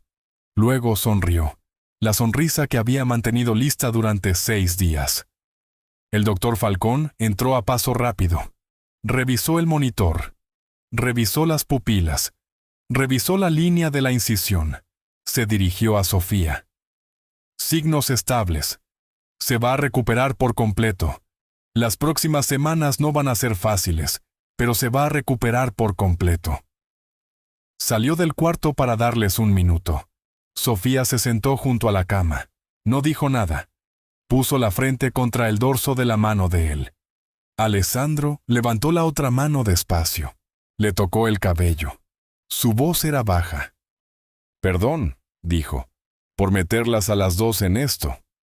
Ella levantó la vista. Sus ojos estaban rojos. Su voz era firme.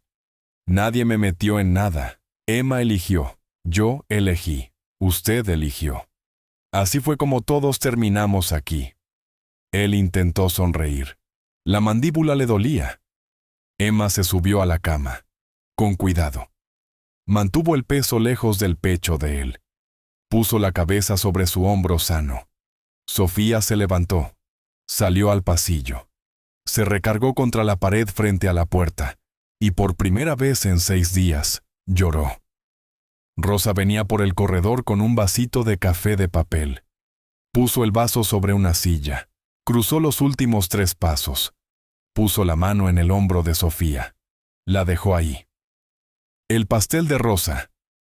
Era un domingo por la tarde, unas semanas después de que le dieran de alta del hospital.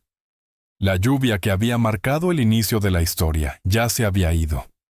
En su lugar había una luz suave y tranquila, entrando por la ventana del frente de la fonda de Rosa. el tipo de luz que caía sobre el mostrador y hacía que las tazas de porcelana brillaran cálidas por dentro. Alessandro entró por la puerta principal en un traje oscuro sencillo, apoyado en un bastón ligero. Todavía se estaba recuperando, y lo estaría por algunos meses más. La fonda no era la fonda ordinaria de un domingo por la tarde. Había 32 personas adentro. Rosa estaba detrás del mostrador con 2 de sus cocineras de fin de semana. La mitad de los pequeños comerciantes del barrio ocupaban los gabinetes, los mismos a los que Alessandro había reembolsado en silencio durante el último mes, los mismos cuyos vidrios habían roto y cuyas paredes habían pintado en la oscuridad. Lucas estaba de pie junto a la puerta. Bruno se recargaba cerca de la cafetera con los brazos cruzados. El doctor Falcón estaba en una mesita pequeña con un periódico doblado que no leía. Eleonor estaba en su silla de ruedas junto a la ventana, un chal ligero sobre los hombros, una mano descansando en el marco de madera junto a ella. Rosa había hecho las llamadas esa mañana. No le había dicho a nadie por qué. Era el tipo de mujer que sabía las cosas antes de que las supiera el resto. Alessandro no había anunciado por qué había venido, pero cuando entró y vio el salón, le hizo un gesto con la cabeza a Rosa. Rosa le devolvió el gesto. Esa fue toda la conversación. Cruzó el piso hasta el mostrador. Sofía llevaba una charola de vasos limpios. Le preguntó, en voz baja, si podía sentarse con él un momento. Ella puso la charola sobre la barra. Caminaron hasta el último gabinete, el mismo donde Emma había coloreado la tarde en que él regresó por primera vez. Sofía se deslizó a un lado del gabinete. Emma se subió junto a su madre sin que se lo pidieran. Alessandro todavía no se arrodilló. Habló primero. Sofía, he pasado toda mi vida construyendo algo a base de poder. Miedo, secretos, disciplina. Esas eran las paredes de la casa en la que vivía. Pero nadie en esa casa corría a la puerta cuando yo llegaba. Nadie me guardaba el mejor pedazo del pastel. Nadie eligió las palabras de su madre por encima de 200,000 pesos que no eran suyos. Ustedes dos, las dos, son las que me enseñaron lo que es un hogar. Metió la mano al bolsillo interior del saco. Sacó una cajita pequeña de terciopelo oscuro. Se bajó a una rodilla, despacio, porque el pecho todavía se le estaba curando. Abrió la caja. Sofía Cárdenas, ¿te casarías conmigo y me dejarías pasar el resto de mi vida cuidándolas a las dos? Sofía no pudo hablar. Solo lloró. Las lágrimas le caían sin temblar. Asintió. Emma se paró sobre el gabinete, abrazó a su madre, y luego se estiró y abrazó a Alessandro. Después se dio vuelta hacia el salón, y con la voz muy seria de una niña de 6 años con noticias importantes que dar, gritó: «Mi mamá dijo que sí». Toda la fonda estalló al mismo tiempo. Aplausos, risas, un pequeño grito de alegría cerca del mostrador. Eleonor se cubrió la boca con la mano y lloró. Rosa desapareció a la cocina y regresó un momento después con un pastel pequeño que había hecho esa mañana y había escondido en el refrigerador grande. Alessandro se levantó. Le puso el anillo a Sofía en el dedo. Luego abrió los brazos, y Emma se trepó en ellos, y él la cargó con el mismo cuidado con el que la había cargado en los muelles, como si ella fuera la cosa más valiosa que hubiera cargado jamás. 6 meses antes, en una noche de lluvia, una niña pequeña había salido corriendo de una fonda hacia el aguacero para devolver un sobre. Esa misma niña estaba ahora de pie, en la tibia luz de la tarde, junto a un hombre que nunca la dejaría correr bajo la lluvia por dinero otra vez. El círculo se había cerrado. A veces, las frases más pequeñas, una oración dicha por un niño en una banqueta mojada, pueden derribar muros que una persona ha pasado décadas construyendo. No es el dinero, no es el poder. Es una conciencia sencilla y honesta, transmitida en silencio de una madre a una hija, la que nos recuerda lo que significa ser humanos. Si esta historia te tocó el corazón hoy, cuéntanos en los comentarios.